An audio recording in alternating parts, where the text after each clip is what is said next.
What's up, everyone? It's time to celebrate 1 year of the Brickworm Channel, and I'm super pumped about it. We're going to take a journey back through memory lane to figure out how we got from then to now. I first had the idea to start a LEGO YouTube channel back in October of 2023. I went to Brickfest with some of my buddies and remembered how much I loved building LEGO and wanted to get back into it. I started scouring the internet to try and figure out where all the mockers went because I was pretty involved with mock pages back in the day. For those of you who don't know what mock pages is, I'm kind of dating myself here, but mock pages was basically like Facebook for LEGO users. On mock pages, you could post pictures of your mocks and people could like them, give comments and feedback. You could join different groups. You could join different contests. There's the Mockathlon, the Mock Olympics. It was so epic, and I really wanted to get plugged into the LEGO building community. I was aware that mock pages was shut down because, every now and then I would go back and try and look at my old mocks and see what I had built just for nostalgia purposes.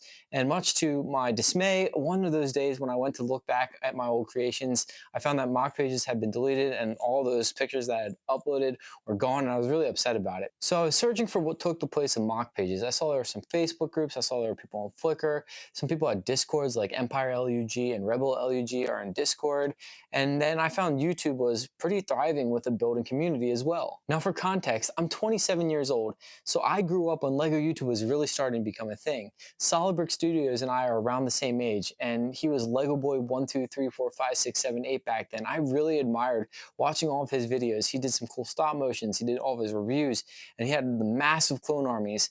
And then there was Fliplet and Pizza Movies who did awesome stop motion animations. As a middle schooler, watching those guys, it always made me want to be a LEGO YouTuber. Then I come back to the LEGO scene a decade later, and those guys have made it. Solid Brick Studios, M&R, guys who I watched growing up. I thought, wow, that's pretty cool that they were able to take their passion for LEGO and make it a career. And then I just kept exploring LEGO YouTube and saw that people were building mocks and doing like building series, showing their works in progress. And that is exactly what I was looking for because I wanted to be able to build and interact with community and show my mocks, get constructive criticism from people, and really just build more relationships with new friends in the LEGO community. So that's October of 2023 when I go to Brickfest and my passion for LEGO gets reignited, and I'm just on LEGO YouTube constantly watching Solid Brick Studios, M&R, watching True Squadron, watching SW Bricks, Stud City, Brixie, Coconut Brick Studios. I'm just really consumed by LEGO, and I'm like, man, I think this is what I want to do. I think I want to be able to build my mocks and put them on YouTube and just build a community around my mocks. So anyone that knows me knows that when I have an idea, I'm not a patient person. I like doing it and just making it happen. So I went pretty much immediately bought the ATTE. It was around Black Friday, so I got a really good deal on it. And I didn't have it growing up, and it was a set that I've always wanted. Not necessarily the OG ATTE with Rex, but just an ATTE. I thought that was a really cool vehicle. So I went and bought the ATTE and was really amped about the idea of starting a YouTube channel after watching all these YouTubers. At that time, though, my entire LEGO collection was still at my parents' house. I had gotten married, had an apartment, and bought a house, and just hadn't gotten around to moving Legos over here because I wasn't actively building or doing anything with them. And so they were just collecting dust sitting in my old parents' basement. Obviously, to start a LEGO YouTube channel, you need your LEGO collection. So I went gung-ho, went over to my parents, brought all the bins over, and then spent like the next 3 or 4 months just sorting LEGO. My office was a mess because I moved it all into my office space, and I didn't get to actually use my office for work for a while because I was just working at the dining room table because it was just filled with LEGO stuff. So after months of sorting, I was finally in a place where I was ready to build MOCs. I had grand aspirations to build a massive Clone Wars battle. Even though I hadn't built in over a decade, I thought techniques would come flowing back pretty easily and pretty rapidly, and that I would be able to create something way better than I used to be able to build because I have a better eye for detail now than I did back then. I ran into a big problem right away. I didn't have the piece collection necessary to build what I wanted to build because back as a kid, I didn't really have a lot of discretionary income to throw at LEGO. I only got sets for birthday and Christmas, so I wasn't able to buy bulk LEGO to be able to build lots of MOCs. I was parting out sets to build MOCs, and that's not the most effective way of collecting pieces to be able to build at a big scale, at least for mocking at a big scale. I had to scrap that Clone Wars build pretty much immediately. I still knew I wanted to mock, and I wanted to build something that was unique that not too many people have dabbled in before because I was trying to break into the scene. So I built the Butcher Blaviken scene from The Witcher because I thought it would be a good way to build something that was pretty unique. Not too many people have dabbled in building the LEGO Witcher stuff, at least that I could find from doing some Google searches. I wanted to be unique and creative and really showcase my ability to build something cool and interesting. The build itself wasn't that bad, but the production quality was horrible. It was my first YouTube video ever, and it was abysmal and atrocious. And looking back now, I'm pretty ashamed that that's something that I put out. I'm by no means a production expert. I know it looks good in terms of a final picture because I work with videographers, I review videos, that's part of my job, and my brother-in-law is a videographer. So between that, I've picked up some tips and tricks. I know what the picture is supposed to look like, but executing on that and getting it to look like that is a completely different job than what I'm used to doing. So even though the Butcher Blaviken build might not have been that bad, the production quality behind it really made a terrible YouTube viewing experience. The two genres I really enjoy building are fantasy slash castle and Star Wars. So I knew that those were the two themes that I primarily wanted to focus in. So my next build was the Star Wars Battlefront 2 build. The original Star Wars Battlefront 2 game was my favorite video game growing up, and I wanted to pay homage to that video game with a Lego build revolving around it. I also thought it would be a cool way to break into the Star Wars building scene. Again, the production quality on that video was pretty terrible. I was using an old Canon Rebel at the time, and it was just going in and out of focus. The autofocus on it wasn't great, so when I'm trying to do my headshots, it was just going in and out of focus. I also had my quadcast mic to try and pick up my sound, and I was doing the like clap to try and sync the audio. So I would have to like manually go in and sync audio, and then I had it like in an awkward position, like it was like right here in front of my face where I was trying to keep it out of the camera shot, but then I was like stuck in like this rigid position trying not to like move so I wouldn't like throw the autofocus off but also still be able to talk into the mic. So I looked really stiff and bored like. I also just wasn't comfortable in front of the camera yet. I hadn't really done anything like being on camera before.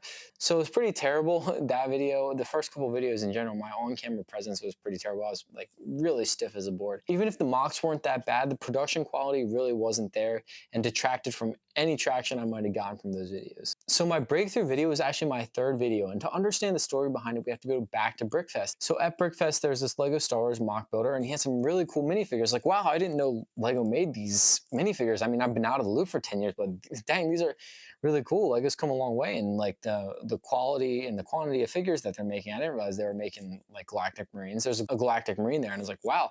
And he was like, oh no, they're actually custom figures. Here's the card for the guy that makes them. He sells them way less than like you find any other custom Lego minifigure, like $5 to $6 per figure at the worst. And I was like, wow, like $5 to $6 per figure. I mean, even though I've been out of the loop for 10 years, I still knew that Clone Army Customs like $25, $30 per figure. I was like, this seems like a really good deal. I have to check this out because at this point, the wheels are already turning. I got to get back in the MOC building. The passion's reignited. So I was like, I need to find out where he's getting these $5 figures because, you know, Clone Troopers, building clone armies was always a dream of mine. I was like, I'm going to build a massive clone army if I can buy them at $5 a figure or $3 a figure. And I was really excited about the idea. So I take the card. He didn't tell me that there were fake Lego minifigures at that time. And so I go on the website and I'm looking, I'm like, this seems questionable. Is this like legit Lego? And so I'm Googling, I'm figuring out, and I'm like, oh, they're fake Lego. Okay. But they look good, and I saw them in the MOC, and I didn't know that they weren't real Lego at that point. I was like, I don't know, I'm gonna order them just to see if they're fake or not and figure out what's going on here. So I placed my first order from American Brick Store.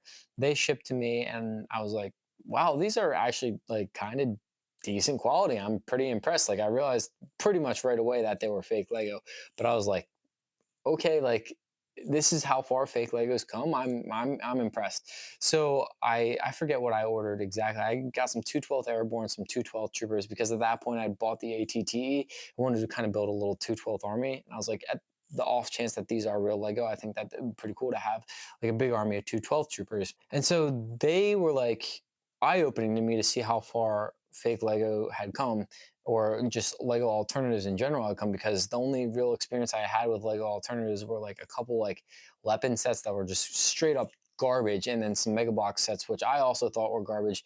I know that's a hotly contested topic because people have like raged at me in the comments like, oh, Mega Box is awesome, blah, blah, blah, hello, blah, blah, blah.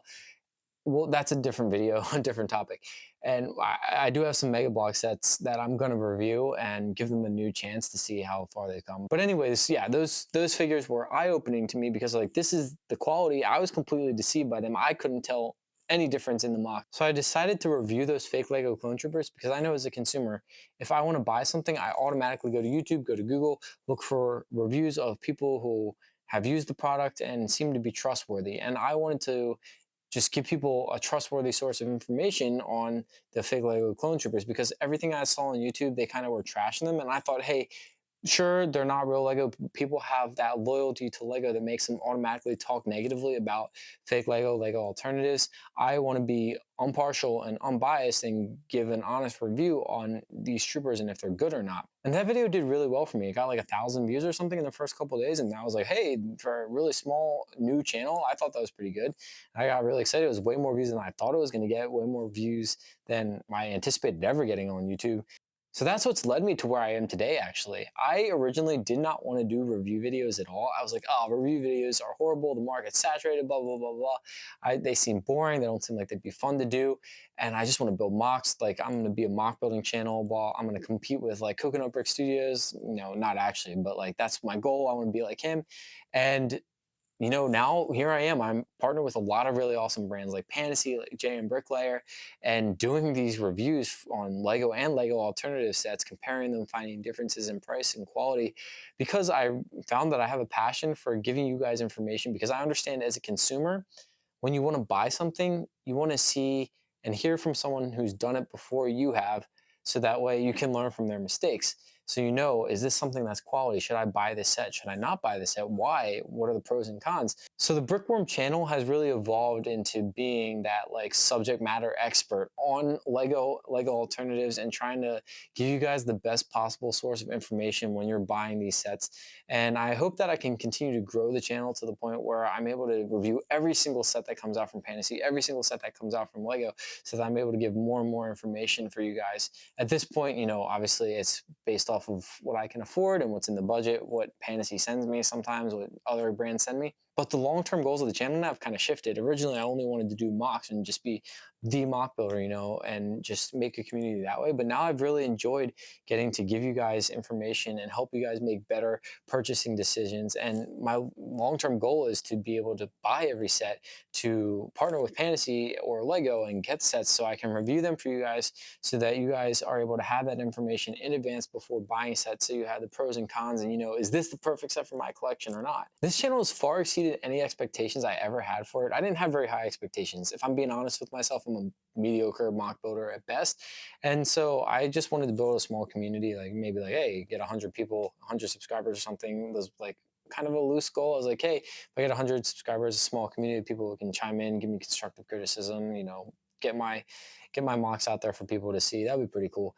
And to reach nearly 500 subscribers in the first year, and to partner with brands like Panacea, I never expected anything like that to happen. And it would not have happened without your guys' support. To each and every single one of you who's tuned into a video, who's liked the video, who's commented, subscribed to this channel, I really appreciate you. I wouldn't be able to do this without you. It's nothing significant in the grand scheme of Lego YouTube, but the fact that I am where I am now, didn't expect it, and blown away by the support that it took to get to this point. And I couldn't do this without each and every single one of you guys. So thank you so much. And I have to say a special thank you to Panacea, because they've been so immensely important in the growth of this channel. They took a chance on me early on. They let me review some of their sets. They sent me some stuff for a review. And let me tell you, they treat their content creators so well. They really value our feedback and our insight.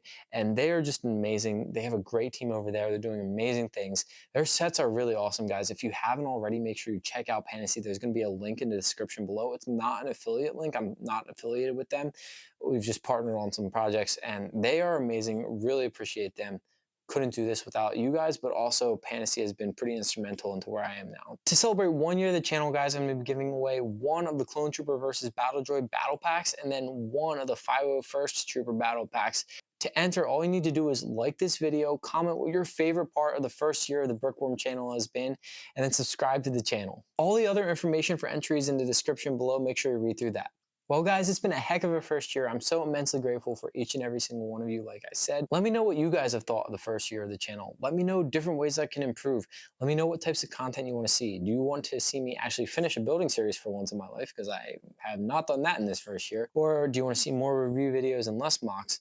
I'm open to anything. I want to create content that's going to serve you. Like I said, long-term goal, I would love to get to the point where I'm able to be that source of information for people who are looking to buy Lego alternative sets especially because there's not a lot of information on some of those brands. So that's my long-term goal, but I really also want to cater to what you guys want to see and just to be able to create content that is interesting and intriguing for you guys. So give me all your feedback in the comments below. That's a wrap for this video, guys. I hope you appreciated the overview of how I got from October 2023 and the idea to start a channel to actually creating one and then to where I'm at now. Make sure you don't forget to enter the giveaway because that's a big thank you to you guys for getting me to this point. Like I said, couldn't have done it without you guys. Quick life update before I sign off. Baby 2.0 should be here any day now. That might delay videos a couple weeks. I have a fantasy set that I need to review and get out and a couple other things in the can, but make sure you're subscribed to the channel so you don't miss when I drop a new video. I'll keep you updated when Baby 2.0 is here, and I'll catch you guys next video.